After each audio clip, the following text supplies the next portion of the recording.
মুরব্বী আপনার নাম কি? এই আপনাদের এলাকার মানুষ এনে, এই এলাকার মানুষ চিনেন ওনাকে?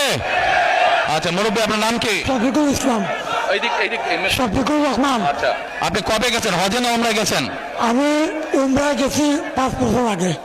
5-6 বছর ওমরায় গেছেন। আচ্ছা তো ওমরাতে যখন গেছেন আপনি ওমরা কোথায় করেছেন? উমরা মদিনায় করেছি। ওমরা তো মদিনায়, ওমরা তো মক্কায় করে। মক্কায় করছি, মদিনায় মদিনায় তো হযরত করে জিয়ারত করছি। হ্যাঁ জিয়ারত করেছেন, নবী করিম সাল্লাল্লাহু আলাইহি ওয়াসাল্লামের রওজা মুবারক জিয়ারত করেছেন। কিন্তু এই যে তাওয়াফ করেছেন, ওমরা করেছেন কোথায়? কাবায় না? কাবায়। আচ্ছা আপনারা সবাই শুনতে পাচ্ছেন আমার কথা? এবার মন দিয়ে কান দিয়ে শুনবেন। আমি ওনাকে একটা প্রশ্ন করবো, দেখি উনি কি বলে। আচ্ছা মুরব্বী বলেন তো আমাকে, এই যে কাবায় আপনি গেছেন, আল্লাহর ঘর না ওটা? ওটা তো আল্লাহর ঘর। আচ্ছা ওটার মালিক কে বলেন? আল্লাহ।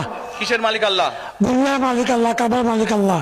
কাবার মালিক আল্লাহ, আল্লাহ। দুনিয়ার মালিক আল্লাহ, আল্লাহ। আমাদের মালিক আল্লাহ। কিসের মালিক? আল্লাহ। আমাদের মালিক আল্লাহ, রিজিকের মালিক আল্লাহ, সব কিছুর মালিক আল্লাহ। ঠিক আছে কথা? কথা ঠিক আছে? তার মানে এই দুনিয়া, এই যে সূর্য, এই যে চাঁদ উঠবে একটু পরে, চাঁদ সূর্য পৃথিবী যাই দেখি আমরা, সকল কিছুর মালিক কে? আল্লাহ রাব্বুল আলামিন হচ্ছে সকল কিছুর মালিক। আমরা কি দেখছি? আমরা দেখছি ওই যে একটা রাজনৈতিক দলের কথা বলেছি, যাদের ভূমিকা আমরা 50 বছর আগে দেখেছি। আমরা দেখছি এদের কিছু কিছু সদস্য আমাদের নিরীহ মা বোনদের বাসায় গিয়ে গিয়ে, মা বোনদের কাছে গিয়ে কিসের টিকিট বিক্রি করছে? টিকিট বিক্রি করছে, জানেন তো? হ্যাঁ 1 মিনিট। আচ্ছা মুরব্বী বলেন তো, এই বেহেশত বা দোজখের মালিক কে? আল্লাহ পরওয়ারদিগার। মুরব্বী বলেছে বেহেশত ও দোজখের মালিক ও আল্লাহ তাআলা। আপনারা একমত? কারা একমত? এটার সাথে হাত তুলেন যারা যারা একমত এটার সাথে। সবাই একমত। আলহামদুলিল্লাহ, আলহামদুলিল্লাহ, আল্লাহু আকবার, আল্লাহু আকবার। এখন আমার প্রশ্নটা আপনাদের কাছে, যার মালিক একমাত্র আল্লাহ রাব্বুল আলামিন, সেটা দেওয়ার ক্ষমতা মানুষ কি রাখে?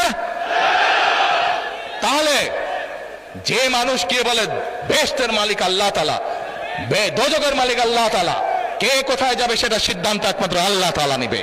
তাহলে যারা গিয়ে বলে যে তাদেরকে ভোট দিলে বেহেশতে যাবে, এটা কি হতে পারে? মুনাফিকি না, এটা রীতিমতন শিরকি, শিরকি, শিরকি। আল্লাহর সাথে তারা তুলনা করছে। কাজেই 71 সালে তারা তো মানুষ হত্যা করেইছে। এখন তারা আবার বহু মানুষকে বিভ্রান্ত করে তারা শিরকির অংশীদার করছে। কত বড় মুনাফিক!